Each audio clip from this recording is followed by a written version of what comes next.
Les forces combattantes ont mené de nombreuses opérations efficaces à travers plusieurs régions du pays durant le mois d'octobre 2024.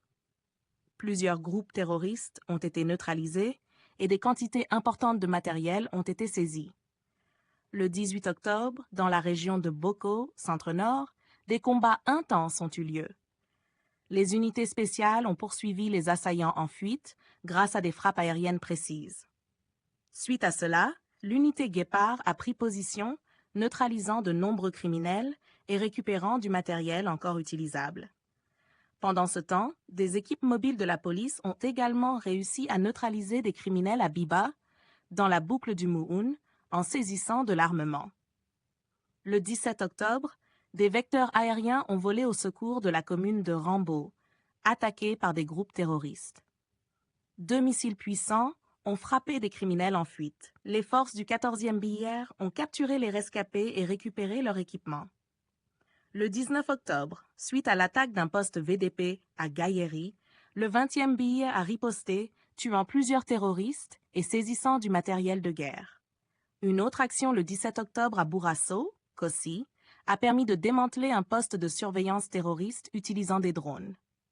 Entre le 25 et le 30 octobre, des bombardements intensifs ont visé des forêts dans l'Est, refuge de criminels. Le 25 octobre, une observation a repéré environ 80 assaillants à moto dans la brousse de Nassougou. Les frappes aériennes ont été déclenchées, anéantissant les fuyards. Le 29 octobre, une autre colonne d'environ 100 assaillants a été interceptée alors qu'elle avançait vers le nord et leur progression a été freinée par des frappes aériennes. Le lendemain, une nouvelle colonne tentant de venger ses pairs a été prise d'assaut par des forces spéciales qui ont démantelé leur base. Le 30 octobre, des VDP ont repoussé une attaque à Bingin-Longin, centre-est, forçant les assaillants à se replier vers l'est. L'intervention rapide des vecteurs aériens a permis de suivre et de neutraliser un grand nombre de fuyards. Tard dans la nuit, des terroristes revenus pour récupérer leurs morts ont également été ciblés.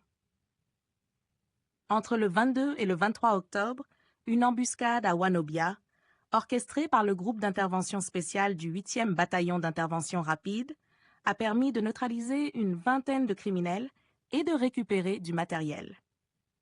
Le 30 octobre, à Djibo, une tentative d'assaut des terroristes sur une position des forces combattantes a échoué. Grâce à un soutien aérien reçu en fin d'après-midi, les forces amies ont poursuivi et neutralisé de nombreux criminels, forçant les survivants à abandonner armes, motos et cadavres. N'hésitez surtout pas à liker si vous avez trouvé ces informations utiles.